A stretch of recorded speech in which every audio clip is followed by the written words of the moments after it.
یہ کتاب ہے خلافت و ملوکیت۔ اس کتاب میں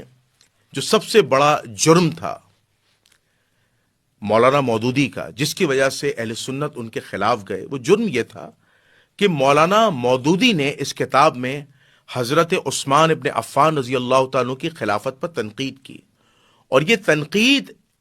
ان کی ذاتی تنقید نہیں تھی، یہ تنقید تاریخ اسلام کی معتبر ترین کتابوں میں ہے۔ اس کا ریفرنس ہے الاستیاب، ابن حجر، العصابہ، الریاض النظرہ، ان جیسی بڑی بڑی کتابوں میں یہ ریفرنسز درج ہیں۔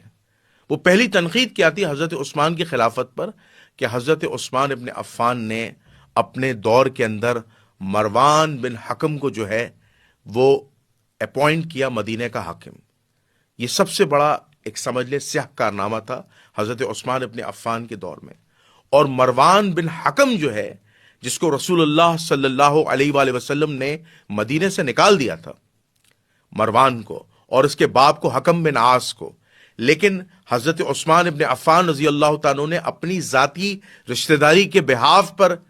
اپنے دور خلافت میں جو ہے وہ حکم بن عاص اور اس کا بیٹا مروان بن حکم کو بلایا،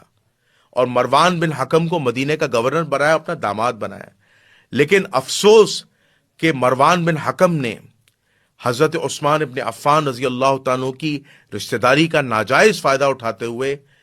مدینے کے اندر ظلم و ستم شروع کیا، اور اس کی سب سے بڑی ستم ظرفی یہ کہ اس نے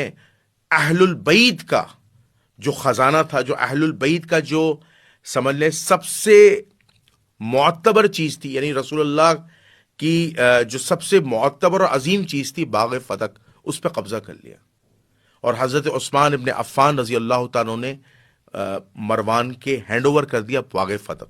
اس باغ فتح پہ مروان بن حکم نے جو قبضہ کر لیا اور اسے اپنی ذاتی ملکیت بنا لیا، اور ستم ظرفی دیکھیں تاریخ کی کہ مروان بن حکم نے اسے اپنی ذاتی پراپرٹی بناتے ہوئے اہل البیت کا جو حصہ تھا اس سے اس کو محروم کر دیا۔ یہ تاریخ کا ایک بہت بڑی ستم ظرفی ہے۔